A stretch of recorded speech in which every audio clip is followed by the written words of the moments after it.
So my dear student, today we are going to start a new topic. आज हम लोग क्या करेंगे, न्यू टॉपिक को देखेंगे जिसमें क्या क्या रहने वाला है। आज के लेक्चर में हम लोग समझेंगे assumption of kinetic theory of gases. ठीक है, हम लोग काइनेटिक थ्योरी ऑफ गैसेस का मैंने आपको रिजल्ट बताया था कि काइनेटिक थ्योरी ऑफ गैसेस का रिजल्ट क्या फाइनल पता चला था कि गैस जो होता है वो ऑलवेज मोशन करता है, हमेशा गति में रहता है, राइट, जो कि बोल्ट्जमैन के द्वारा दिया गया था और मैक्सवेल के द्वारा, राइट।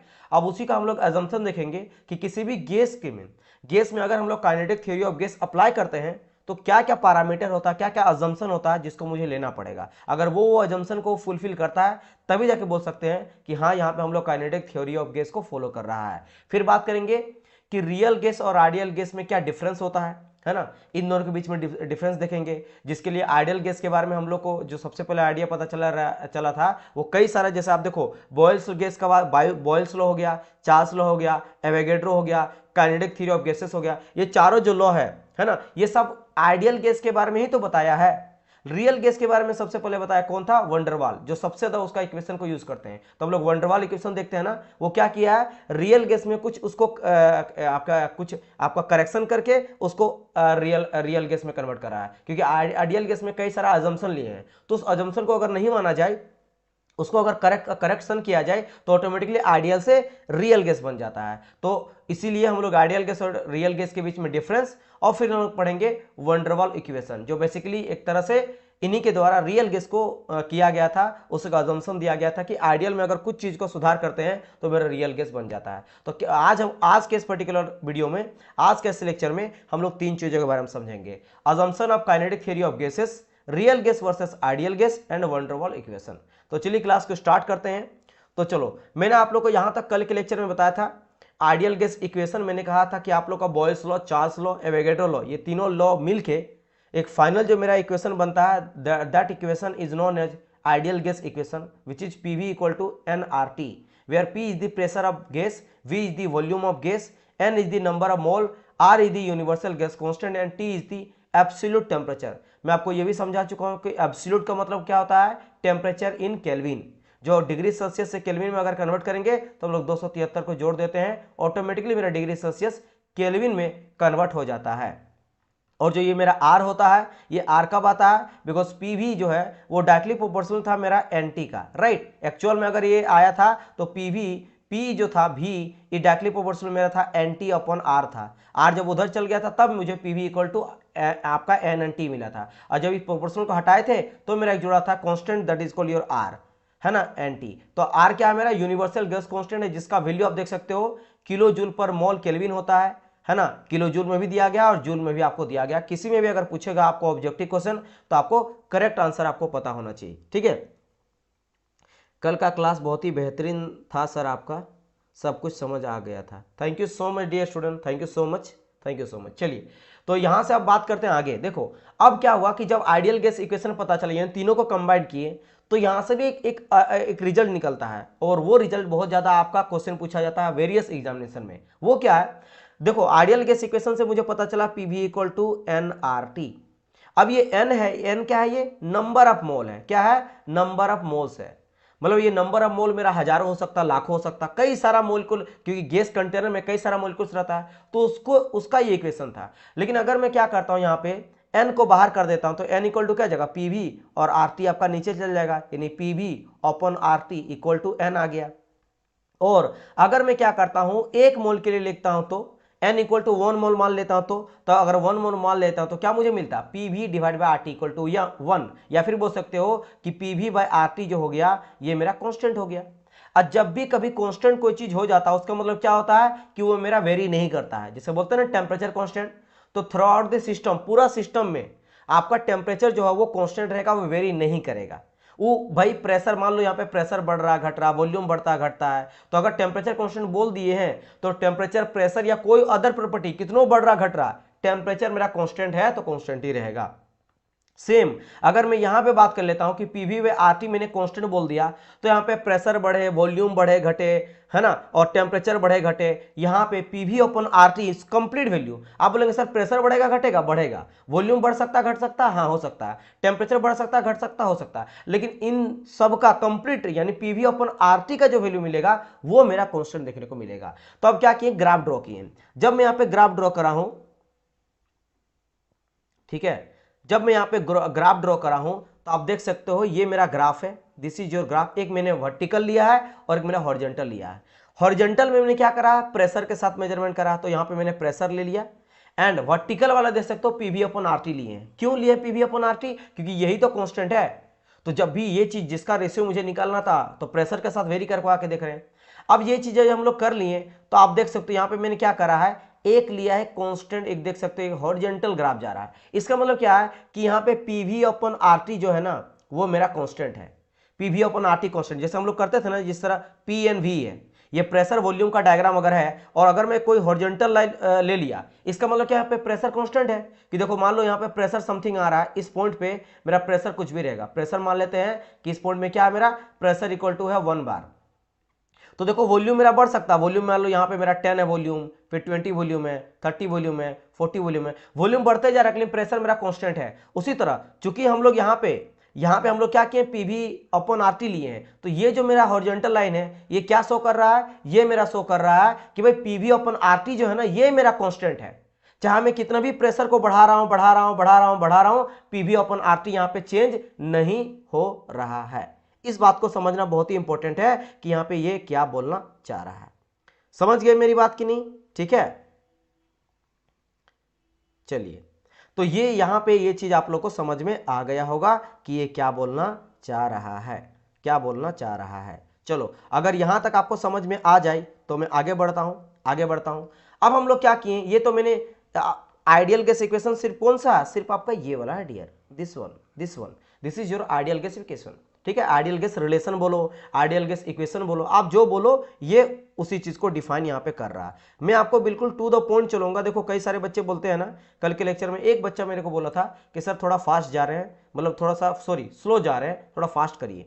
इंपॉर्टेंट देखो डियर, फास्ट एंड स्लो का नहीं होता, इंपॉर्टेंट ये है कि अगर आप एक चीज को समझने में 1 घंटा ना लगा के 1 घंटा 10 मिनट लगा लिए, क्योंकि फास्ट करेंगे कितना 10-15 मिनट ही लेंथ होगा।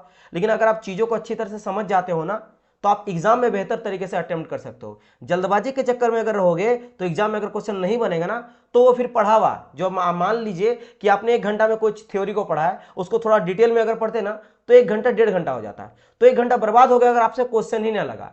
और अगर वहीं आपने 1 घंटा का थ्योरी को थोड़ा ज्यादा ही टाइम लिया लेकिन अच्छा से समझ गए ना तो क्वेश्चन आपसे छूटेगा नहीं, तो वो फिर आपका बहुत ही फ्रूटफुल हो जाएगा। तो मेरा टारगेट ये है कि हर एक चीज को अच्छा से समझाना, भले आपको क्यों ना लगे कि थोड़ा सा आराम से पढ़ता रहे सर, तो आराम से ही बताना, यहाँ पे आपको समझने के लिए आप आए हो, राइट। चलिए ओके, तो यहां पे आ जाता है ये। अब बात करते हैं यहां पे क्या, रियल गैस का अगर देखते हैं डिफरेंस, तो रियल गैस का अलग अलग टेम्परेचर में कुछ ऐसा ग्राफ मिलता है। ये रहा रियल गैस का 1 है, ये 2 है और ये 3 जो लिया गया अलग अलग टेम्परेचर का लिया गया।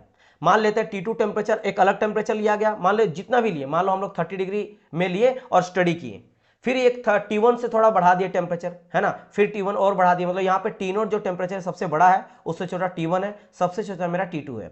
तो धीरे धीरे ऊपर जैसे जा रहे हैं लोग टेम्परेचर को बढ़ाते जा रहे हैं, सबको बढ़ाते जा रहे हैं, ग्राफ कुछ ऐसा आ रहा है। लेकिन एक चीज है कि हर कोई जो है यहीं से मेरा निकला है, इसी पॉइंट से निकला है। इट मीन्स क्या समझ आया कि इस पॉइंट पे, इस पर्टिकुलर पॉइंट पे, ये जो मेरा पॉइंट है, इस पॉइंट पे मैं बोल सकता हूं कि ये मेरा रियल गैस है और ये मेरा आइडियल गैस है। तो आइडियल और रियल गैस एक ही पॉइंट से आ रहा है। और ये पॉइंट कैसा पॉइंट है, हाई टेम्परेचर वाला फिर हाई प्रेशर वाला। तो बोलेंगे सर आपने यहाँ पे प्रेशर वाला ग्राफ लिया है ना, तो प्रेशर यहाँ पे तो बिल्कुल लो है, इस पॉइंट में क्या आएगा, प्रेशर बहुत ही लो प्रेशर है, क्योंकि इसके बाद धीरे धीरे बढ़ते जा रहा, यहां कहीं आएगा तो यहां बोलेंगे मेरा हाई प्रेशर है। It means at low pressure, क्या बोल रहा हूं, at low pressure ideal gas and real gas are behave identical, एक जैसा बिहेवियर शो करता है। आप मेरे को बोल भी सकते हो कि सर जी आपने यहाँ पे प्रेशर वाला क्यों लिया है, टेम्परेचर वाला क्यों नहीं लिया है। क्योंकि देखो हम लोग इससे पहले जो Boyle's law ideal Boyle's law दिया गया था या चार्ल्स लॉ गया था, वो टेम्परेचर के बिहाफ पे ही बताया था। आप लोग को अगर याद होगा हम लोग ये देखे थे कि at high temperature real gas and ideal gas are more close to each other, मतलब कि आइडियल गैस और रियल गैस एक जैसा बिहेवियर को शो करता है एट हाई टेम्परेचर। प्रेशर के बारे में डिस्कस नहीं किए थे, इसलिए इस बार हम लोग प्रेशर लेके देखें कि देखते हैं प्रेशर के साथ कैसा रिलेशन एस्टेब्लिश होता है। तो देखो ये ग्राफ आपको याद नहीं रखना है, याद ये रखना है कि ग्राफ कहीं इस तरह से स्टार्ट करता है। मतलब कहने का मतलब क्या है ना कि जब आपका लो प्रेशर रहता है, जब बहुत ही प्रेशर आप लो लेके चलते हो, वेरी लो प्रेशर लेते हो, तो आपका क्या होता है कि कुछ आपका यहीं से यानी कांस्टेंट वैल्यू रहता है। और जैसे जैसे आप बढ़ाते जाते हो प्रेशर, वैसे वैसे आपका क्या होता है, धीरे धीरे पीवी अपन आरटी जो है ना, ये वैल्यू घटते जा रहा है, घटते जा रहा है, घटते जा रहा है, और एक पॉइंट के बाद बढ़ जा रहा है। सेम इथ अलग, सब कोई उसी से, लेकिन अधिकतर शब्द जो निकलता है वो लो प्रेशर से ही निकलता है। लो प्रेशर के टाइम पे रियल गैस, यानी कि लो प्रेशर के टाइम पे पीवी अपन आरटी को फॉलो करता है, रियल गैस भी इसको फॉलो करता है, और मेरा आइडियल गैस भी फॉलो करता है। पीवी अपन आरटी जो ये मैंने लिया, पीवी अपन आरटी कांस्टेंट, ये रियल गैस और आइडियल गैस दोनों फॉलो करता है। कब? जब बहुत ही लो प्रेशर आता है। लेकिन जैसे प्रेशर को हम लोग बढ़ाते हैं, दोनों के बीच में दरार आने लगता है, ठीक है, दरार यहां पे आने लगता है। तो यहां से और एक चीज समझ आया क्या, कि एट लो प्रेशर, ये एक न्यू हम लोग यहां पे बताएं। ये तो मुझे पता चला था, ये जो पहला वाला पता चला था, ये मुझे पता चला बॉयल्स लॉ से, चार्ल्स लॉ से, एवोगैड्रो से भी पता चला था। ये न्यू मुझे ये पता चला कि एट लो प्रेशर में भी रियल गैस जो होता है वो मोर क्लोज टू होता है आइडियल गैस। या फिर आप ये बोल सकते हो कि eight low pressure real gas is more identical with ideal gas, यानी एक जैसा बिहेवियर शो करता है लो प्रेशर में। तो इन दोनों को अगर मिला देंगे तो अब मेरे को क्या पता चलता है कि real gas behave like an ideal gas at very low pressure and high temperature.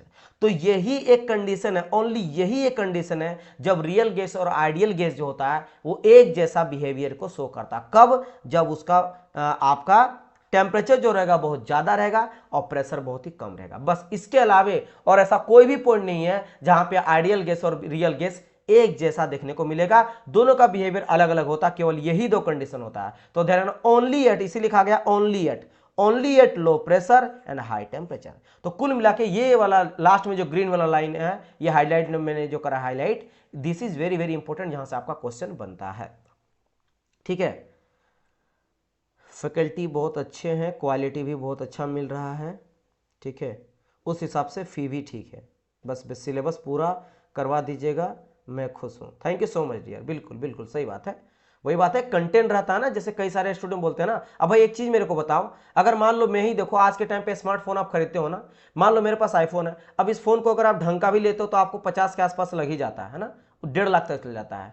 लेकिन फिर भी कितने सारे कस्टमर है लेने के लिए, है ना। बात ये है ना, क्योंकि मान लो मैंने ये लिया है और 2-2.5 साल हो गया, अभी तक मुझे ना हंगे वगैरह, मतलब बहुत ही स्मूथली चलता है, हर एक चीज बड़ा अच्छा से काम करता है, हैकिंग वगैरह कुछ नहीं होता है, हैक वगैरह भी नहीं होता, कोई भी आप ऐप यूज कर किसी तरह का, तो एक वैल्यू प्रोवाइड कर रहा ना। ये देखो, कॉस्टली होना अलग चीज होता है, लेकिन कॉस्टली हो के अगर वो वैल्यू प्रोवाइड नहीं कर रहा तो उसका कोई मतलब नहीं बनता है। और इतना भी नहीं है, अगर आप कहीं और इंस्टीट्यूट में जाते हो तो जितना हम लोग दे रहे हैं उससे 2 गुना 3 गुना भी रहता है ना। ऑफलाइन में जाओगे तो 1-1 लाख चल जाता है, सिर्फ आप प्रिपरेशन करते हो, जेई वगैरह प्रिपरेशन करते हो तो उसका आप लग चल जाता है 50,000 के आसपास। तो ऐसा भी नहीं है, हम लोग बहुत ही कम प्रोवाइड कर रहे हैं। फिर भी कुछ बच्चे को अगर लग रहा है, क्योंकि मार्केट में क्या होता है आज के टाइम पे, कोई 1 रुपये में, कोई 2 रुपये में, क्योंकि बस उनको बस आ गया पढ़ाना, है ना, बस पढ़ाना जानते हैं तो बस पढ़ा रहे हैं और कोर्स दे रहे हैं, और सबको लग रहा है भाई फ्री में मिल रहा है। तो भाई खराब भी तो प्रोडक्ट बहुत है, वो सभी एक तरह मैं तो बोलूंगा सबको जाली प्रोडक्ट। अब यहाँ पे जितने भी फैकल्टी हैं सब बहुत ही एक्सपीरियंस है, सब अलग अलग जगह से पढ़ के आए, बहुत जगह पे, जैसे मैं अनअकैडमी में पढ़ाया हूँ, टेक्स्ट बुक में पढ़ाया हूँ, इंजीनियर्स प्लेटफॉर्म पढ़ाया हूँ,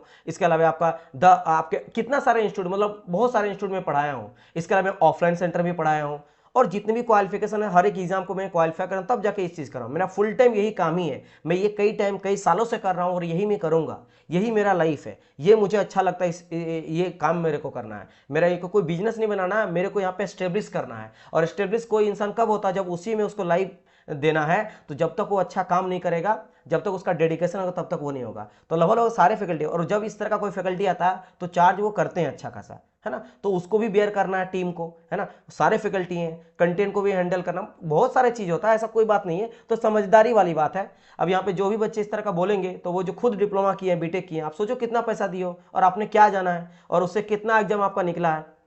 आपने अगर बीटेक किया है या एमटेक किया है तो बीटेक और एमटेक करके कितना जॉब आप निकाल पाए, या जॉब को अप्लाई किए तो कितना नंबर आपका है, खुद ही सोचो। तो वहां पे तो आप जाके नहीं बोले हैं कि सर जी मुझे 40, वहां पे तो लाखों में खर्चा होता है।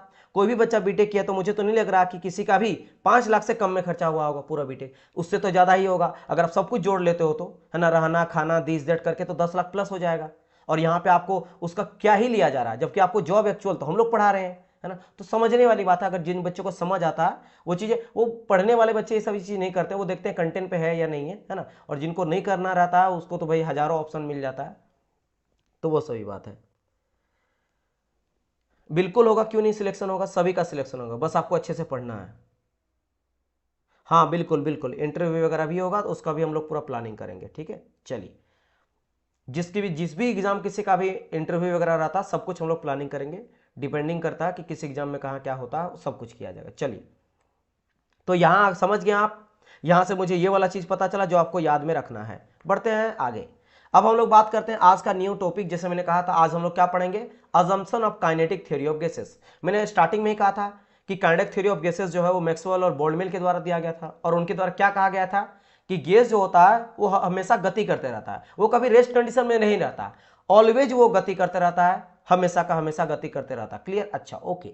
अब बात करते हैं कि अगर किसी में भी हम लोग काइनेटिक थ्योरी ऑफ गैसेस को अप्लाई करते हैं तो कुछ तो अजम्पशन होगा कि ये चीज, जैसे कि अजम्पशन मतलब क्या होता है मैं आपको समझा रहा हूं। आप जैसे कि इस एग्जाम के लिए जा रहे हो, तो इस पर्टिकुलर एग्जाम का सर मैंने फॉर्म भरा है, तो उसका कुछ एलिजिबल क्राइटेरिया होता है, कुछ एजुकेशन क्वालिफिकेशन होता है कि अगर आपने डिप्लोमा करा है, आपने ITI कर रखा है, आपने एमटेक कर रखा है, आपने PhD कर रखा है, तब जाके आप इस फॉर्म को अप्लाई कर सकते हो, राइट। सिमिलरली उसी तरह कि अगर आप काइनेटिक थ्योरी ऑफ गैसेस को लगा रहे हो तो कुछ पैरामीटर है, अगर उसको कोई फॉलो करता है तब जाके वो चीज कर सकता है। क्लियर, तो वही अजम्पशन हो जाता है, सिंपल सा बात है, अजम्पशन उसी चीज को बोलते हैं। किसी भी आप थ्योरी कहीं भी पढ़ते हो अजम्पशन तो उसका मतलब वही होता है। तो देखो सबसे पहली बात, gas is made up of very small particle called atom and has so no gravity effect. देखो क्या बोला गया कि गैस का जो पार्टिकल्स होता है ना वो बहुत छोटा होता है, इतना छोटा होता है, अब बहुत छोटा होता है उसको तो एटम कहते हैं, आपको पता है। जो आपका सबसे स्मॉलेस्ट पार्टिकल होता है उसको हम लोग एटम मान के चलते हैं, है ना। वैसे तो उसको भी हम लोग सब एटॉमिक पार्टिकल में डिवाइड करते हैं, है ना, प्रोटॉन, इलेक्ट्रॉन, न्यूट्रॉन। और आज के टाइम पे तो आपको ये भी पता है कि प्रोटॉन, इलेक्ट्रॉन, न्यूट्रॉन का भी सब एटॉमिक पार्टिकल है, न्यूट्रॉनो है, प्रोटोनो है, वो सभी डीप की बात है। फिलहाल हम लोग यहाँ पे मान के चलते हैं कि बहुत ही छोटा पार्टिकल होता है गैस का, इसको एटम कहते हैं। और चूंकि ये इतना छोटा है कि इसमें कोई भी ग्रेविटी इफेक्ट है ही नहीं, विदाउट ग्रेविटी है। अब किसी में भी ग्रेविटी अगर नहीं है तो मेरा मोशन कैसे करेगा, स्ट्रेट लाइन में मोशन करेगा, स्ट्रेट लाइन में वो चलेगा। अब बोलेंगे सर कैसे, सर समझ नहीं आया, मैं आपको समझा रहा हूं। मेरे हाथ में ये पेन है और जैसे मैं पेन को छोड़ता हूं तो ये नीचे गिर जाता है। अगर मैं इसे फेंकता भी हूं ना तो एक टाइम के बाद क्या होता है, ऐसे जाएगा और ऐसे गिर जाएगा, है ना। ऐसे में अगर इस पेन को मैं, इस तरह कोई पेन है मेरे पास और इस पेन को मैं फेंकता हूं तो फेंकेंगे और कुछ देर के बाद वो गिर जाएगा। गिरना ही गिरना, किसी चीज को फेंकेंगे तो देखो आके गिर ही गया। Why? Due to gravity. Because gravity जो होता है वो क्या होता है, वो मैग्नेटिक पुल की तरह काम करता है, राइट। वो उसको खींचेगा, अपनी ओर खींचेगा, राइट। समझ आए मेरी बात की नहीं। लेकिन चूंकि यहां पे बोला गया है कि बहुत हल्का होता है, बहुत छोटा होता है, बहुत लाइट होता है, एकदम नेग्लिजिबल के बराबर, तो मान सकते हो ये लेट करा गया अजम्पशन है, रियल में ऐसा नहीं होता है। रियल में कुछ ना कुछ तो वैल्यू होता ही है। उसको हम लोग पॉइंट नहीं मानते हैं, स्पेयर मान के चलते हैं, क्योंकि स्पेयर है गोला जैसा तो उसका कुछ वजन होगा। फिलहाल एकदम पॉइंट मान के चलते हैं, एटम मेरा पॉइंट है जिसका कोई भी ग्रेविटी नहीं है, वेट वगैरह नहीं है। तो ग्रेविटी फिर वो स्ट्रेट लाइन में ही मोशन करेगा, क्योंकि ग्रेविटी रहेगा तब तो नीचे गिरेगा, वो चलते रहेगा चलते रहेगा, ग्रेविटी रहेगा तब तो नीचे गिरेगा, गिरेगा ही नहीं। तो ये बात है, तो इसमें कोई भी ग्रेविटी मुझे देखने को नहीं मिलता। इसी को एक्सटेंड करके तीसरा लाइन में लिखा गया कि molecules are continuous in motion in a straight line with equal velocity. भाई स्ट्रेट लाइन में क्यों, क्योंकि ये यहां से आता है कि कोई ग्रेविटी है ही नहीं, और कंटिन्यूअस मोशन करता है, जिस वेलोसिटी से करता है वो इक्वल वेलोसिटी से करते जाता है। फिर आप बोलेंगे सर इक्वल वेलोसिटी, वेलोसिटी में तो चेंज आएगा। फिर से बोलूंगा ये अजम्पशन है डीएल। अजम्पशन एक तरह से आइडियल जैसा होता है, थ्योरेटिकल होता है, प्रैक्टिकली नहीं होता है, एक्सपेरिमेंट पे बेस नहीं होता है। एक्सपेरिमेंट करेंगे तो कुछ आपका अलग वैल्यू निकलता है। ये आइडियल एक अजम्पशन बोला गया कि अगर आप काइनेटिक थ्योरी ऑफ गैस को अप्लाई करोगे इक्वेशन को तो आपको ये सभी को मानना पड़ेगा, है ना। अब वो सही है गलत है आपको मानना पड़ेगा, तो ये चीज कहा गया है ना। चलिए, जैसे फ्लूइड में भी हम लोग कई सारा ऐसा पढ़ते हैं कि अजम्पशन लेके चलते हैं, है ना, न्यूटन फ्लूइड का या फिर पास्कल लॉ का, कई सारे में हम लोग देखते हैं। चलो, तो ये, और दूसरा में कहा गया molecule of the same gas behave identical, मतलब कि जितने भी गैस होता है वो एक जैसा बिहेवियर को शो करता है।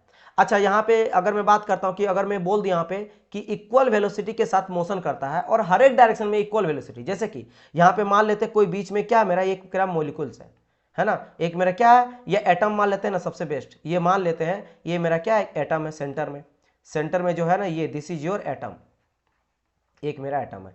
अब ये मेरा एक्स डायरेक्शन में मूवमेंट कर सकता है, मोशन कर सकता है, वाई में भी मोशन करता है, ये आपका वाई ले लिए, ये आपका एक्स ले लिए और इधर आपका जेड ले लिए। ये अलग अलग डायरेक्शन है जहां पे मोशन कर रहा है। और मान लेते हैं इसका वेलोसिटी मेरा क्या, वेलोसिटी मेरा यू वेलोसिटी है, यू क्या मेरा वेलोसिटी है, तो आ जाएगा यू एक्स, एक्स डायरेक्शन में velocity, u y y direction में वेलोसिटी और यू जेड जेड डायरेक्शन में वेलोसिटी। और चूंकि मैं बोल रहा हूं कि इक्वल वेलोसिटी, तो यानी कि यू एक्स इक्वल टू हो जाएगा यू वाई इक्वल टू हो जाएगा यू जेड। मानते हो आप? बिल्कुल सर। यानी इस सब को अगर मैं यू मान के चलो तो ले सकता हूं। ठीक है, क्लियर।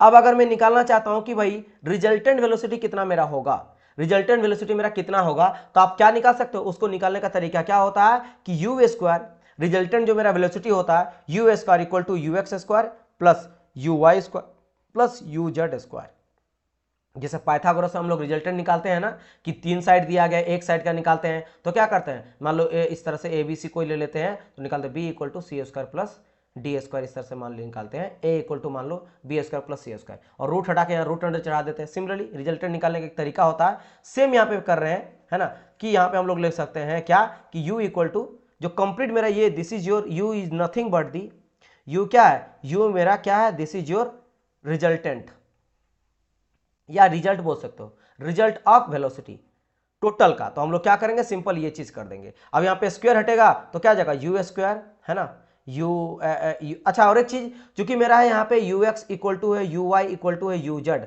तो मैं किसी को भी कुछ भी मान लेता हूँ, यू अगर मान लेता हूँ तब भी कोई दिक्कत नहीं है ना। तो पहली बात तो मैं क्या करूँगा, यहाँ पे you square plus u z square का रूट अंडर कर सकते हैं, और सबको यू यू मान ले तो आ जाएगा मेरा 3ux का होल स्क्वायर और रूट अंडर। तो रूट से स्क्वायर से कटेगा तो बचेगा ओनली क्या 3ux, यू इक्वल टू, ये भी मैं लिख सकता हूं क्योंकि स्क्वायर से स्क्वायर आप काट सकते हो आराम से। तो दिस इज योर रिजल्टेंट। तो ये रिजल्टेंट इस तरीके से हम लोग क्या कर सकते हैं, निकाल सकते हैं। क्लियर हुआ मेरा बात, है ना, यहां तक ये चीज क्लियर हो रहा। चलिए बढ़ते हैं। अजम्पशन अभी खत्म नहीं हुआ, क्योंकि इसी अजम्पशन से लास्ट का 2 assumption is very very very important, क्योंकि लास्ट का 2 अजम्पशन आइडियल गैस और रियल गैस को डिफरेंस वही क्रिएट करता है कि दोनों के बीच में जो दूरी है या फिर दोनों के बीच में जो अंतर है वो स्टेब्लिश किया जाता है इसके लास्ट 2 इक्वेशन का या 2 अजम्पशन के ऊपर। तो अभी बात करते हैं नेक्स्ट अजम्पशन क्या है कि कोलोजन of the molecule with other molecule, है ना, and with container is elastic in nature. Elastic तो सबको पता है, एक होता है मेरा इलास्टिक कोलोजन, एक होता है मेरा प्लास्टिक कोलोजन। जैसा आप देख सकते हो यहाँ पे फिगर समझाया गया है, आप देखते हो कार जो आपस में एक्सीडेंट वगैरह होता है वो कैसा होता है, इन इलास्टिक। क्योंकि इलास्टिक क्या होता है कि जिस मोमेंटम से आ रहा है ना, जिस आपके मोमेंटम या एनर्जी के साथ आ रहा है, टकराने के बाद उसी मोमेंटम से वो चलते रहे। लेकिन कार जब आपस में टकराता है तो वो तो वहीं रुक जाता है। तो मेरा इन इलास्टिक बिहेवियर का है। इलास्टिक का कैसे देखते हो, ये कभी ना कभी आप फिजिक्स का एक्सपेरिमेंट देखे होंगे कि इस तरह से कई सारे स्टील का बॉल लगा रहता है एक स्ट्रिंग से, और एक को छोड़ दिया जाता है, मोशन करता है, तो साथ में सारे के सारे मोशन करता है, राइट। तो वो होता है इलास्टिक कोलोजन। क्यों? क्योंकि यहाँ पे काइनेटिक एनर्जी जो भी इसके अंदर का है, काइनेटिक मतलब गतिज ऊर्जा, half mv², that is called kinetic energy. जिसका गतिज ऊर्जा और मोमेंटम है वो चेंज नहीं होता टकराने के बाद भी, उसी में ठप ठप ठप ठप चलते रहता है, राइट। यहाँ पे लॉस नहीं होता, एनर्जी कंजर्व रहता है बट लॉस नहीं होता, बस चेंज होता है, राइट। लेकिन यहाँ पे क्या होता है, एनर्जी मेरा लॉस होता है। जैसे देख सकते हैं यहाँ पे समझा गया कि इलास्टिक कोलोजन का यहाँ पे, है ना, बिफोर कोलोजन से पहले अलग अलग वेलोसिटी से आ रहा है। ये मान लो यूए वेलोसिटी से, ये यूवी वेलोसिटी से आ रहा है, दोनों अपने इस डायरेक्शन में आ रहा है, ऑपोजिट डायरेक्शन में। जैसे टकराया, टकराने के बाद देखो क्या हुआ कि चूंकि इलास्टिक कोलोजन है तो जिस वेलोसिटी से आ रहा था उस वेलोसिटी फिर वो जाने लगता है, वो जाने लगता है। लेकिन अगर यही मेरा इन इलास्टिक कोलोजन रहा तो क्या होगा, तो इन इलास्टिक में से तो अलग अलग वेलोसिटी से आ रहा है ये, है ना, आपस में इधर दोनों आ रहा है, आपस में टकराना, और टकराने के बाद क्या हुआ, एक जो जिधर जा रहा ना उधर ही दूसरे भी चल दिया, है ना। यहाँ पे दूसरा हुआ, इस आया टकराया फिर जाने लगा, उधर क्या हुआ, एक टकराया और बस एक साइड में दोनों चल गया। तो यहाँ पे क्या हुआ, एनर्जी का लॉस यहाँ पे देखने को मिलता है, ठीक है। एनर्जी का मतलब लॉस नहीं होता है, लेकिन हाँ काइनेटिक एनर्जी और जो मोमेंटम होता है वो आपका कंजर्व होता है इन केस ऑफ इलास्टिक कोलोजन। और इन इलास्टिक के केस में kinetic energy is not conserve, but हाँ मोमेंटम मेरा कंजर्व रहता है क्योंकि दोनों को साथ में लेकर चलता है। लेकिन एनर्जी के देख सकते हो, एनर्जी कंजर्व रहता है, मोमेंटम मेरा कंजर्व रहता है। क्लियर? तो ये चीज आप लोग को पता ही होगा। नाउ अब मैं यहां से बात कर लेता हूं कि यहां पे जो मोलिक्यूल्स वगैरह आपस में टकराता है काइनेटिक थ्योरी ऑफ गैसेस के अकॉर्डिंग, ये सारे के सारे चाहे वो आपस में टकरा रहा है या कंटेनर, जैसे कोई एक डिब्बा है, इस तरह का डिब्बा है, तो डिब्बा में क्या होगा, मोलिक्यूल जो होगा इस वॉल से भी जाकर टकराएगा और आपस में भी टकराएगा, सारा का सारा इलास्टिक इन नेचर होगा। मतलब कि इसका कोई भी मेरा काइनेटिक एनर्जी भी लॉस नहीं होता और मोमेंटम मिले, जिस वेलोसिटी से आ रहा था उसी वेलोसिटी टकराने के बाद दूसरे डायरेक्शन में जाएगा, और जिस एनर्जी से आ रहा था उसके अंदर जो भी एनर्जी है यानी मास और वेलोसिटी है वो वेलोसिटी भी कंजर्व रहेगा, momentum and energy both are conserve. Clear? चलिए अब बढ़ते हैं आगे। नेक्स्ट कहा गया assumption, the pressure of the gas molecule is due to the collision of the molecule with the wall of the container। Gas का जो प्रेशर बनता है वो वॉल ऑफ कंटेनर से टकराने की वजह से रहता है। अब इस चीज को कैसे समझोगे, मैं यहाँ पे एक लिया हूं बोतल, ये वाटर बोतल, आप लोग पानी वगैरह पीते होगे, कई सारा आप आज के टाइम पे मिलता है। अगर आप क्या करते हो, देखो पहला बोतल क्या है, मान लो आपने पानी पूरा पी दिया, अभी खाली है, लेकिन अंदर में खाली नहीं है, ये एयर आपका है, एयर तो होगा ही। अगर इस एयर को आप सक कर लोगे, निकाल लोगे ना, अपने आप ट्राई करना, तो निकाल लोगे तो क्या हो जाता है, ये जो है ना वो पचक जाएगा ना, दब जाएगा आपस में, देख सकते हो यहाँ पे दब गया है, पूरा दब गया और दब जाएगा पूरा। अगर आप पूरा निकाल लोगे एयर ना तो आपस में पूरा चपट जाएगा, एकदम पूरी तरह से इस तरह कोलैप्स कर जाएगा, कोलैप्स कर जाएगा। क्यों? क्योंकि इसका जो शेप एंड साइज बना हुआ ना, इसका जो शेप है एंड साइज है, ये किसके वजह से बना हुआ, due to pressure of the gas. और वो गैस किस पे जाकर दबाव लगाता है, उसके कंटेनर के वॉल पे, चारों तरफ के दीवार पे टकरा रहा है, इसी के वजह से उसका शेप एंड साइज बना हुआ है।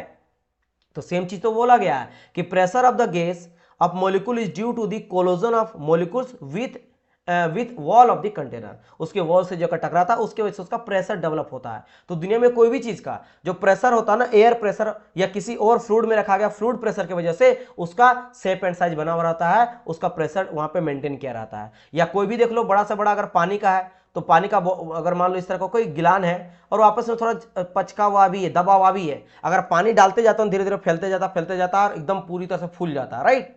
तो वो भी प्रेशर डेवलप किया, उसके वॉल पे जाकर टकराया, जिसके वजह से वो बना हुआ। यानी कि मैं बोल सकता हूं कि जो प्रेशर होता है it directly proportional to number of collision of the molecule per unit area. एक पर्टिकुलर एरिया में कितना कोलोजन जाकर टकरा रहा है उसके वजह से उसका प्रेशर डेवलप है। प्रेशर उसी यानी कि ज्यादा प्रेशर, इसलिए ज्यादा पानी देते हैं, ज्यादा हवा देते हैं, एयर डालते हैं तो फट जाता है। क्योंकि क्या होता है कि पर एरिया में कोलोजन आपका बढ़ने लगता है, ज्यादा एयर पार्टिकल आता है तो प्रेशर भी बिल्डअप होने लगता है। तो अगर ज्यादा हो गया तो झेल नहीं पाता है। क्लियर, यही समझ गए।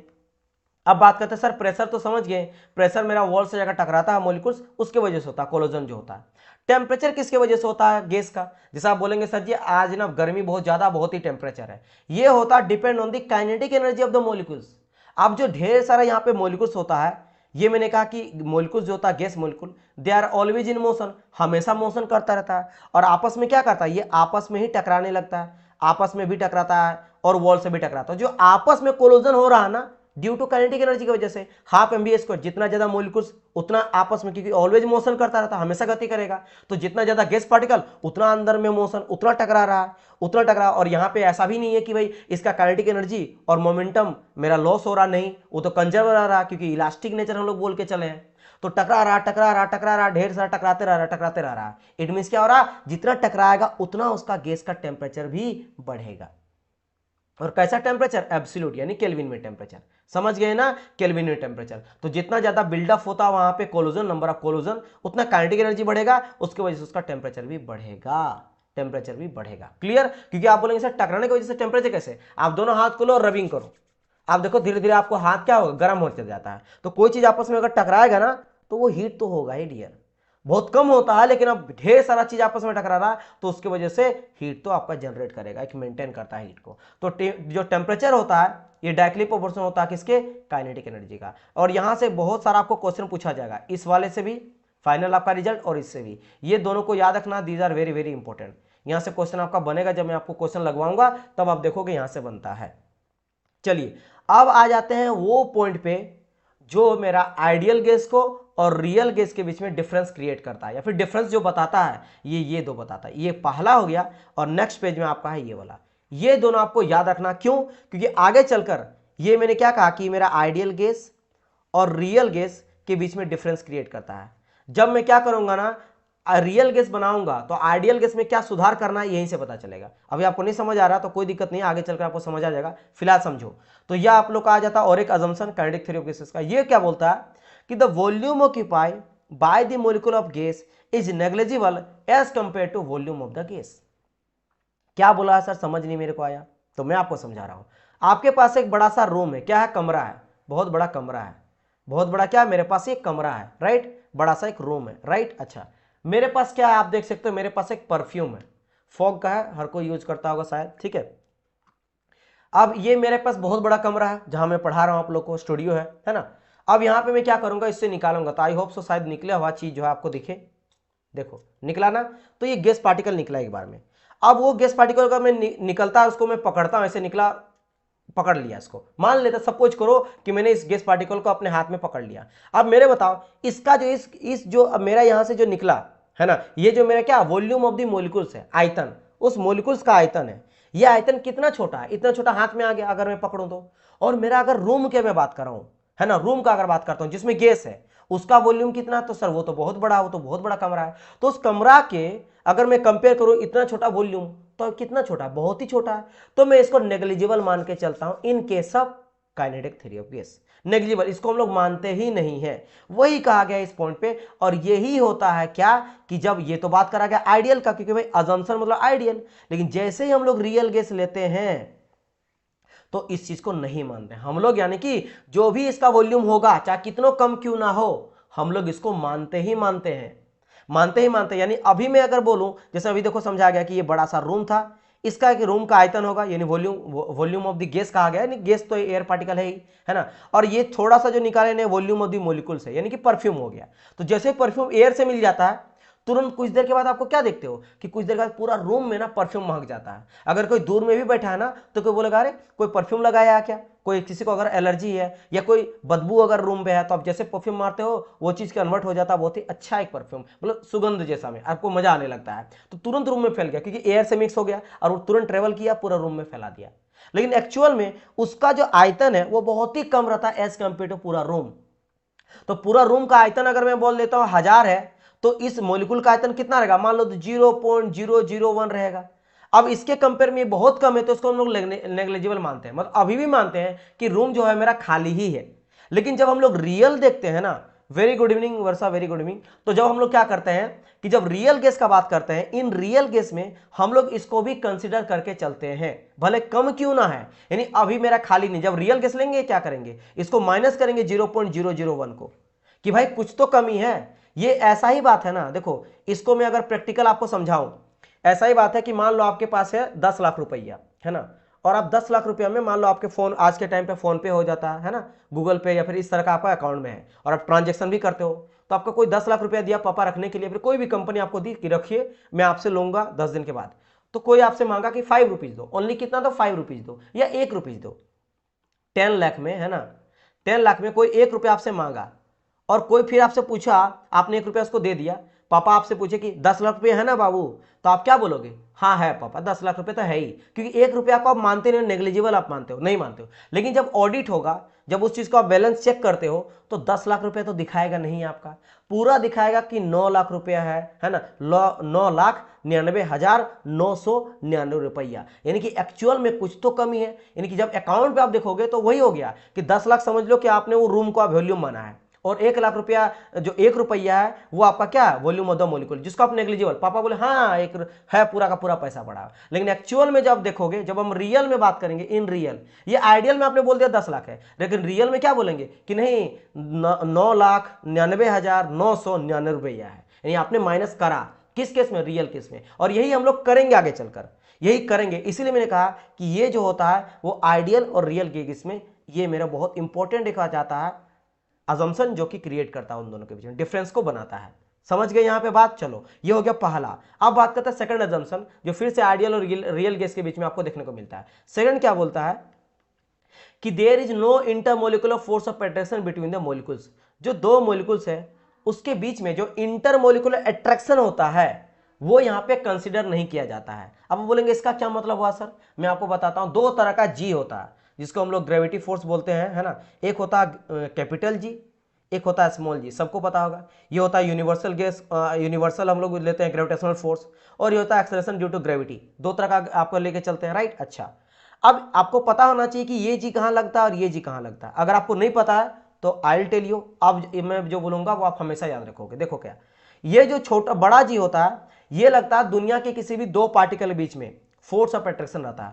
कोई भी दो पार्टिकल ले लो, जैसे मान लो एक पत्थर मैंने लिया और एक दूसरा मैंने कोई चीज लिया, जैसे मान लो ये एक है, ये है और हम है, इन दोनों के बीच में फोर्स ऑफ अट्रैक्शन है। ये अगर जिसका ज्यादा मास रहेगा उसका ग्रेविटी ज्यादा रहेगा, ये अपने आप को खींचेगा। फिर बोलेंगे सर तो दिखाई क्यों नहीं देता, खींच क्यों नहीं रहा, क्योंकि भाई साहब हम लोग अर्थ में बैठे हैं और अर्थ का मास इतना बड़ा है कि इसके सामने हम लोग का कोई वैल्यू नहीं है, इसलिए नेग्लिजिबल के बराबर यहाँ पे कुछ शो नहीं हो रहा है। क्लियर, ये बात समझ आया, ठीक है। तो ये क्या हो जाता है, दुनिया का कोई भी दो पार्टिकल, अब ये जरूरी नहीं है कि एक मेरा अर्थ रहे, अर्थ के बाहर भी अगर चल जाएंगे ना, मान लो मार्स में चल गए, जुपिटर में चल गए, वीनस में चल गए, किसी भी प्लेनेट में चल गए, और वहां का दो चीज को आपने लिया, वहां भी आप लोग को ये वाला वैल्यू देखने को मिलेगा। इसके बीच में हम लोग पूरा वैल्यू निकालते हैं, इसका बीच का वैल्यू आर ले लेते हैं, इसका रेडियस लेते हैं, है ना, ये सब कुछ हम लोग निकालते हैं, है ना। खैर वो बात ये रहा। अब छोटा जी का बात करते हैं। छोटा जी के केस में क्या होता है कि एक को आपको अर्थ लेना ही पड़ता है, एक को आप अर्थ लो और दूसरा को किसी और दूसरा की चीज के, जैसे एक मैंने अर्थ पकड़ा और मेरा पड़ता है, इन दोनों के बीच में जो पुल है, पुश है, जो भी चीज हो रहा है ड्यू टू अट्रैक्शन देखने को मिल रहा है, इसी को बोलते हैं छोटा जी, एक्सेलरेशन ड्यू टू ग्रेविटी, है ना। क्योंकि कोई चीज को फेंकेंगे तो नीचे गिरता, तो आपने क्या करा, इसको पकड़ा, फेंक रहे तो नीचे गिरा, अर्थ को पकड़ा, किसी भी चीज को अर्थ के साथ कंपेयर करते हैं। नाउ ये यहां पे क्या बोल रखा है कि जो फोर्स ऑफ अट्रैक्शन रहता है वो हम लोग नहीं मान के चलेंगे, there is no force of attraction, लेकिन एक्चुअल में जब आप रियल गैस लेके चलोगे तो आपको वहां पे कंसीडर करना पड़ेगा। तो ये सभी का सभी जो होता है ये अजम्पशन होता है काइनेटिक थ्योरी ऑफ गैसेस का। मैंने यहां पे बताया 3 अजम्पशन, और यहां पे अगर बात करा जाए तो 4 अजम्पशन, और यहां पे आपका 1 अजम्पशन, तो कुल मिला के 4 और 4 8 अजम्पशन हो गए, जिसका लास्ट 2 जो है वो आइडियल और रियल गैस के बीच में डिफरेंस क्रिएट करता है। नाउ अब बात करते हैं यहां पे क्या, काइनेटिक गैस इक्वेशन के। अब यहाँ पे कुछ इक्वेशन आता है जहां से आपके एग्जाम में क्वेश्चन बनता है, तो मैं आपको उतना ही बताऊंगा जितना जरूरत है। जैसे ये आप बोलेंगे सर जी ये, अब देखो ये काइनेटिक थ्योरी ऑफ गैस नहीं है, काइनेटिक गैस इक्वेशन जो फाइनल रिजल्ट मिलता है। अब ये कहां से बना है यह आपका जानना बिल्कुल इंपॉर्टेंट नहीं है, कि डेरिवेशन आपको कभी नहीं पूछेगा। आपको पूछता क्या वो मैं आपको बताता हूं कि काइनेटिक गैस इक्वेशन क्या होता है, PV equal to 1/3 mn URMS square, और URMS क्या होता है, that is called your root mean square velocity. क्या होता है, रूट मीन स्क्वायर वेलोसिटी होता है। फिर आप बोलेंगे sir ji root mean square velocity actual में होता क्या, थोड़ा वो भी बता दीजिए ताकि समझ आए। Root mean square velocity dear हम लोग वहां पे यूज करते हैं जहां सबका वेलोसिटी अलग अलग होता है। हर एक पार्टिकल क्या क्या रहता है, अगर मेरा वेलोसिटी एक जैसा रहा तो हम लोग एवरेज वेलोसिटी निकाल लेते हैं, लेकिन सबका अगर बहुत ही वेरी कर रहा है तो हम लोग को निकालना पड़ता क्या है, रूट मीन स्क्वायर वेलोसिटी। तो यहाँ पे जब हम लोग देखते हैं रियल गैस आइडियल गैस में डिफरेंस क्रिएट करते हैं, तो अगर अलग अलग गैस पार्टिकल है, सबका अलग अलग मोशन कर रहा है अलग अलग वेलोसिटी से, तो मुझे निकालना पड़ता है रूट मीन स्क्वायर वेलोसिटी। अगर सबका सेम है तो फिर एवरेज वेलोसिटी से काम चल जाता है, राइट। अच्छा ठीक है, ये चीज हो गया। तो ये फाइनल क्या किससे निकलता है, मेरा काइनेटिक गैस इक्वेशन से निकलता है, जहां से आपको सब चीज तो पता ही होगा कि this is your pressure of gas, V the volume of gas, m जो होता है मास होता है 1 मॉलिक्यूल्स का, n जो होता है नंबर ऑफ मोल्स होता है, और u आपका रूट मीन स्क्वायर वेलोसिटी है। अब ये कैसे निकालता है रूट मीन स्क्वायर वेलोसिटी, उसका आपको फॉर्मूला भी कहा दिया गया है। जैसे देखो यहाँ पे क्या बोला, वेलोसिटी है ना, वेलोसिटी का स्क्वायर। तो मान लेते हैं ऑब्जर्वेशन हम लोग 10 मॉलिक्यूल लिए या जितना लिए 1000 मॉलिक्यूल लिए, तो u1 मेरा हो गया पहला मॉलिक्यूल वेलोसिटी, फिर दूसरा मॉलिक्यूल का वेलोसिटी, फिर तीसरा मॉलिक्यूल का वेलोसिटी, इस तरह करके un तक गए। अब हम लोग को क्या करना है, इसका पूरा का पूरा हम लोग को स्क्वायर करना है। तो देखो स्क्वायर कर दिया, स्क्वायर कर दिया, स्क्वायर कर दिया, स्क्वायर, तो स्क्वायर रूट हो गया। फिर हम लोग को मीन निकालना है, तो जितना नंबर ऑफ ऑब्जर्वेशन आपने लिया, मान लो आपने ऑब्जर्वेशन n नंबर ऑफ लिया, तो n से डिवाइड कर दो, तो क्या हो गया, मीन स्क्वायर वेलोसिटी हो गया। और चूंकि कहा गया रूट, तो इसके ऊपर रूट लगा दो। तो देखो धीरे धीरे पीछे से आ गए ना, पहले वेलोसिटी, फिर स्क्वायर वेलोसिटी, फिर मीन स्क्वायर वेलोसिटी, फिर रूट मीन स्क्वायर वेलोसिटी। कब यूज करते हैं वो भी मैंने आपको बता दिया, जब वेरी अलग अलग चेंज देखने को मिलता है इन वेलोसिटी, राइट। इतना समझ गए, नाइस। अब इससे हम लोग एक और एक डेराइव करते हैं इक्वेशन को, वो क्या हो जाता है, सेकंड डेराइव आपका ये इक्वेशन है कि kinetic energy equal to half mn/URMS। तो यही देख सकते हो, ये आपका 1/3 था, ये 1/2 है। ये दो इक्वेशन निकलता है।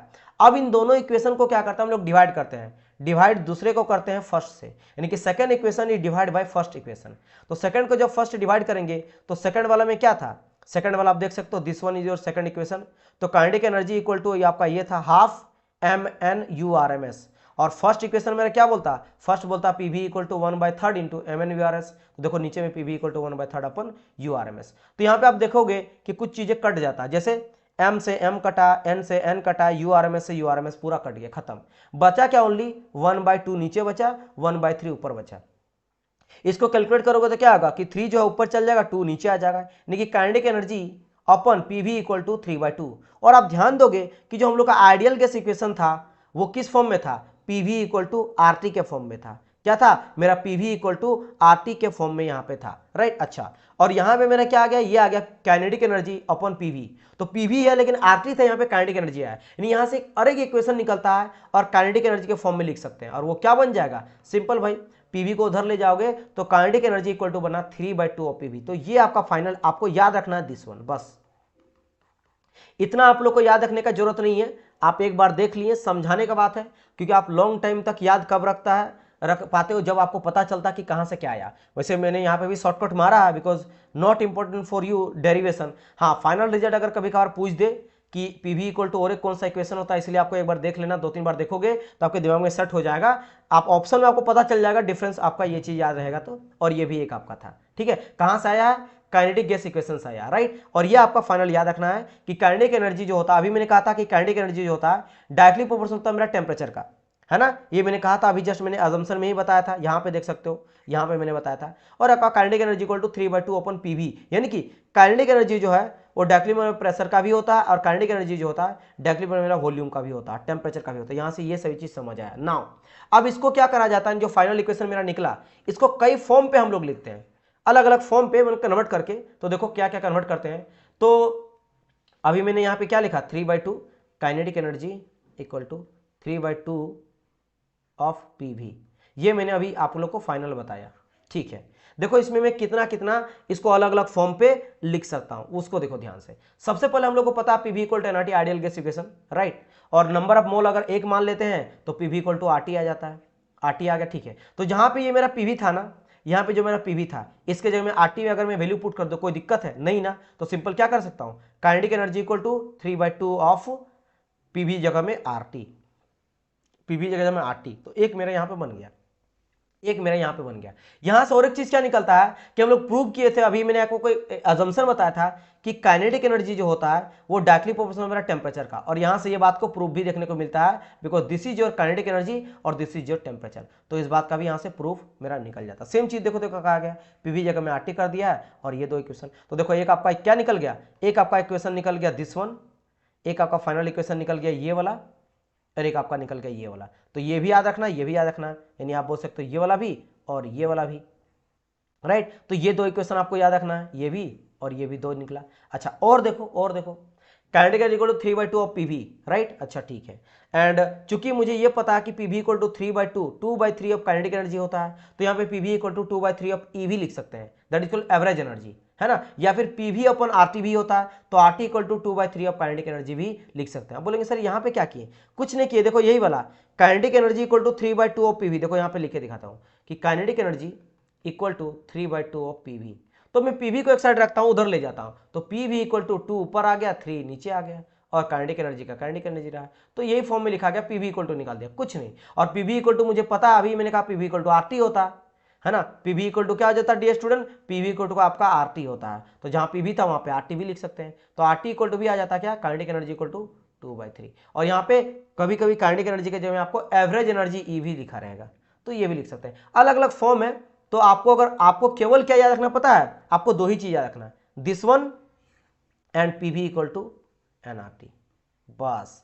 This is your ideal gas equation, ये आपका होता है आइडियल गैस इक्वेशन, ये याद रखना है। और ये आपका काइनेटिक एनर्जी गैस इक्वेशन आपका होता है ना, काइनेटिक गैस इक्वेशन होता है। तो काइनेटिक गैस इक्वेशन और आइडियल गैस इक्वेशन, इसके बीच में आप रिलेशनशिप को आराम से एस्टेब्लिश करके जिस फॉर्म में भी दिया रहेगा ऑप्शन में, आप निकाल सकते हो। देखो मैं आपको वही चीज बताता हूं, ये बहुत ही बेसिक चीज है, बताना इसलिए इंपॉर्टेंट क्योंकि क्वेश्चन तो यहीं से बनना है। तो जहां से क्वेश्चन बनना चाहे वो इजी रहे टफ रहे, भाई देखो टफ से टफ क्वेश्चन रहे, आपको जितना नंबर मिलेगा उतना इजी से इजी नंबर मिलेगा, फिर वो भी नंबर मिलने वाला है। तो किसी भी चीज से जहां से एग्जाम में क्वेश्चन बनता है, उस चीज को अच्छा समझना बहुत ही इंपॉर्टेंट हो जाता है, जहां से क्वेश्चन बनते हैं। चलो ये हो गया। अब इतना जो हम लोग बात किए हैं ideal gas, real gas, ideal gas, real gas, तो sir what is the basic difference between both of them, है ना। क्या होता है basic difference between ideal gas and real gas, चलिए देखते हैं, डिस्कस करते हैं, है ना। सबसे पहले जो मेरा आइडियल गैस होता है उसके लिए हम लोग एक इक्वेशन लिए थे, पीवी इक्वल टू एनआरटी। तो मेरा इसको फॉलो करता है, किसी भी टेम्परेचर पे, टेम्परेचर मेरा बढ़ रहा घट रहा बहुत है ज्यादा, कोई दिक्कत नहीं है, ये हर जगह पे ये फॉलो करेगा। अब बारी आता सर क्या रियल गैस मेरा इस चीज को फॉलो करेगा, करता है, एक कंडीशन है, याद है कौन सा बताओ। देखो यहां पे लिख दिया हूं, which does not follow PV equal to NRT, PV equal to NRT को फॉलो नहीं करता, यानी आप बोल सकते हो कि PV is not equal to NRT. लेकिन ये कंप्लीटली कहना गलत है, क्यों। एक कंडीशन मैंने कहा था कि अगर आप टेम्परेचर को हाई रखते हो according to Boyle's law and Charles law, तो हाई टेम्परेचर अगर रखते हो तो क्या होता है, आइडियल गैस और रियल गैस एक जैसा बिहेवियर शो करता है। और अगर मेरा आइडियल, मेरा रियल जो है वो आइडियल की तरह बिहेव करने लगेगा तो यानी पीवी इक्वल टू एनआरटी को फॉलो वो भी करेगा, सिंपल। और एक कंडीशन कहा था अकॉर्डिंग टू, जब हम लोग आइडियल गैस इक्वेशन लिए थे तब मैंने कहा था कि भाई लो प्रेशर में भी आइडियल गैस और रियल गैस एक जैसा बिहेवियर शो करता है। अगर आइडियल की तरह बिहेव करेगा तो फिर ये पीवी इक्वल टू एनआरटी को फॉलो करेगा। It means PV equal to does not follow PV equal to NRT except at high temperature and low pressure. या फिर आप ऐसे बोल सकते हो कि प्रेशर को अगर मैं लो लेके चलता हूं, है ना, और टेम्परेचर को मैं हाई लेके चलता हूं तो उस जगह पे पीवी इक्वल टू एनआरटी को फॉलो करता है रियल गैस भी, लेकिन इसके अलावे कहीं पे भी पीवी जो होगा वो नॉट इक्वल टू एनआरटी मेरा होगा। समझ गए? चलिए वेरी नाइस, समझ गए। आगे बढ़ते हैं नेक्स्ट आपका देखो, ये दूसरा और तीसरा जो है ना, ये मैं आपको बता चुका हूं अजम्पशन। ये लास्ट का 2 अजम्पशन है। देखो लास्ट का 2 अजम्पशन आप लोग को याद होगा कि जो वॉल्यूम ऑफ गैस मॉलिक्यूल्स होता है, परफ्यूम वाला होता है, रूम के मॉलिक्यूल से, एयर मॉलिक्यूल से बहुत कम होता है, क्योंकि एयर तो पूरा रूम में भरा हुआ बड़ा सा कमरा हॉल है और थोड़ा सा परफ्यूम निकला, उसका वॉल्यूम उसके आपने कुछ भी नहीं है, पहला। और दूसरा चीज, फोर्स ऑफ अट्रैक्शन नहीं मान के चलते। लेकिन अगर मैं बात कर लेता हूं, देखो वही चीज आइडियल के लिखा गया, आइडियल के लिए तो बात की ना अभी। देखो volume occupy by the molecule of gas is negligible as compare volume of the gas, तो वॉल्यूम ऑफ जो गैस है रूम का है उसका बहुत, उसके कंपेयर में मॉलिक्यूल्स का गैस बहुत ही कम होता है। लेकिन in real gas volume occupy by the molecule is consider, क्यों? क्योंकि यहां पे जब हम लोग एटम मानते हैं ना, मॉलिक्यूल मानते हैं, मॉलिक्यूल को हम लोग पॉइंट मानते हैं। तो पॉइंट जो होता है एकदम पतला पॉइंट, जैसे एक पेन लो और पेन को आप एक दागी जैसा दो तो एकदम पॉइंट आएगा, जिसको बहुत ही छोटा रहेगा, उसका वजन क्या ही रहेगा। लेकिन यहाँ पे हम लोग मॉलिक्यूल जो रहता है उसको स्फीयर के फॉर्म में आते हैं, स्फीयर माने गोल, 3D बॉल जैसा, उसका कुछ ना कुछ तो वजन होगा, ये चीज कंसिडर करते हैं। यानी कि यहाँ पे आप बोल सकते हो कि मेरा रूम जो है ना खाली ही है, क्योंकि नेग्लिजिबल माने। लेकिन इस कंपेयर में बोलोगे नहीं खाली नहीं है, कुछ तो पार्टिकल आया है जो इसको घेरा है, अब उसको घटाओ। तो आप 1000 अगर मॉलिक्यूल है उसका या जितना भी है उसका आयतन है तो उसको घटाना पड़ेगा, तब जगह पता है अच्छा अभी इतना है, इतना भर गया, ठीक है। और लास्ट फोर्स ऑफ अट्रैक्शन यहाँ पे हम लोग कंसीडर नहीं करते, नॉट कंसीडर, लेकिन यहाँ पे कंसीडर किया जाता है कि फोर्स ऑफ अट्रैक्शन भी है। समझ गए? अब बारी आता, ठीक है सर इतना तो समझ गए। और अभी तक सर हम लोग पढ़े Avogadro law, Boyle's law, Charles law, है ना, और वो सब किसके बारे में बता, आइडियल गैस इक्वेशन, वो सबका सब सर आइडियल गैस के बारे में बता रहा, क्योंकि बॉयल्स लॉ भी देखोगे, चार्ल्स लॉ भी देखोगे, तो मैंने क्या कहा था, अकॉर्डिंग टू लॉ या थ्योरी बेस्ड था, एक्सपेरिमेंट बेस्ड तो नहीं था। तो जो भी थ्योरी बेस्ड होता है वो आइडियल होता है, और रियल गैस मतलब क्या होता है, जो एक्सपेरिमेंट पे है।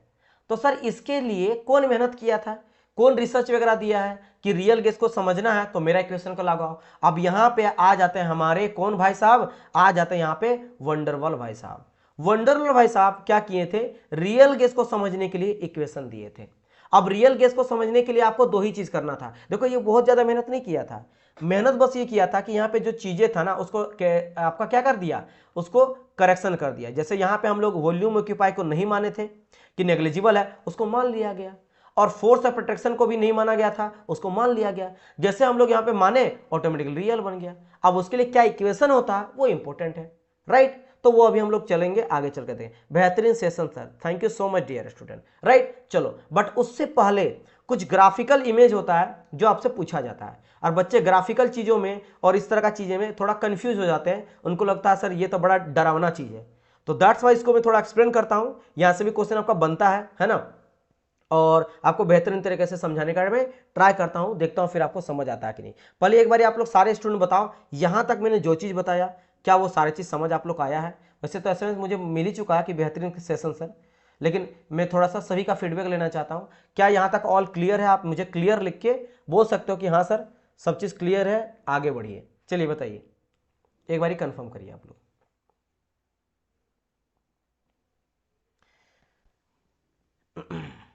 देखो पता भी नहीं चला और हम लोग का 1 आवर जो है ना वो कंप्लीट हो गया, ठीक है।